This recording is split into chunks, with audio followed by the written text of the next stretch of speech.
बिस्मिल्लाहिर्रहमानिर्रहीम। अस्सलामु अलैकुम। सूडान।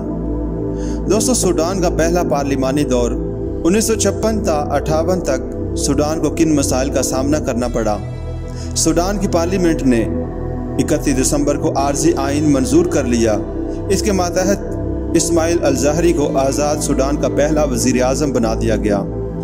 इस वक्त मुल्क को एक तरफ इक़्तिसादी तरक्की की शदीद ज़रूरत थी तो दूसरी तरफ इसके आइनी मसाइल का हल। तरक्की के मैदान में नई हुकूमत के दो मनसूबे बड़ी अहमियत के हामिल थे। पहला, जजीरा सिकीम की तोसीह की गई, जिसके मातहत आबपाशी के निज़ाम को वसी करके नई ज़मीन ज़ेर काश्त लाई गई, और दूसरा, दारफोर तक रेलवे की तोसीह की गई, जिससे ज़राए आमदोरफ्त में काबिल कदर इजाफा हुआ।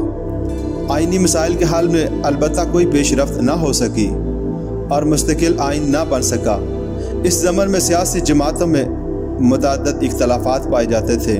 यूनियनिस्ट एक बाइख्तियार सदर के मातहत सदारती निज़ाम चाहते थे।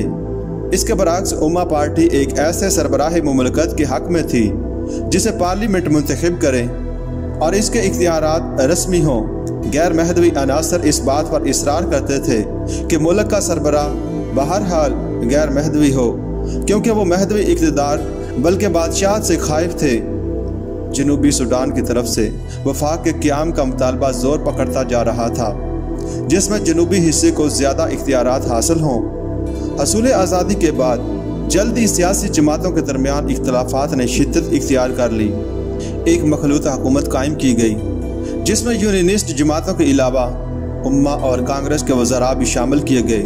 चंद माह बाद सियासी जोड़ तोड़ के नतीजे में इस्माइल अल-ज़हरी को वज़ारत उस्मा से अलग कर दिया गया और उम्मा पार्टी का अब्दुल्ला खलील वज़ीर आज़म बना।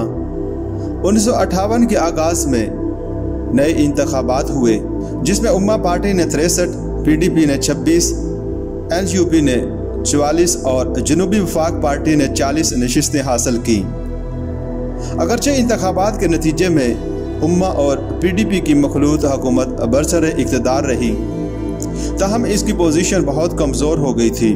इधर अंदरूनी इख्तलाफात और ज़्यादा बढ़ गए, यहाँ तक कि PDP ने अपने तौर पर मिस्र से मुज़ाकरात शुरू कर दिए।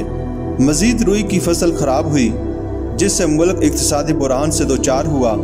NUP शहरी कस्बाई राय आमा की नुमाइंदगी करती थी, इसलिए इसका किरदार ज़्यादा मुअस्सर था। चुनाचे उम्मा और NUP की मखलूत हुकूमत बनाने की बातचीत शुरू हुई। 16 नवंबर 1958 को इन दो जमातों के दरमियान बाहमी मुआहिदे पर दस्तखत हो गए, मगर अगले ही रोज़ फ़ौज ने इक़्तिदार पर कब्जा कर लिया। तमाम वज़रा घरों में नज़र बंद कर दिए गए। इस फ़ौजी इनकलाब के बारे में रद्द अमल मिला जुला था। उम्मा पार्टी इस मामले में दो हिस्सों में तकसीम थी। अब्दुल्ला खलील का ख्याल था कि मिस्र की तरफ से सूडान पर कब्जा करने का मंसूबा बनाया जा रहा है, इसलिए फ़ौज के इस इक़दाम से वो नाखुश नहीं था। दूसरी तरफ सैयद अल सदीक, जो 1959 में अपने वालिद सैयद अब्दुर्रहमान की वफ़ात पर इंसार के इमाम बने, हमेशा फ़ौजी हुकूमत के मुखालिफ रहे। PDP और ख़त्मिया फ़िरका शुरू में फ़ौजी हुकूमत से तावन करते रहे।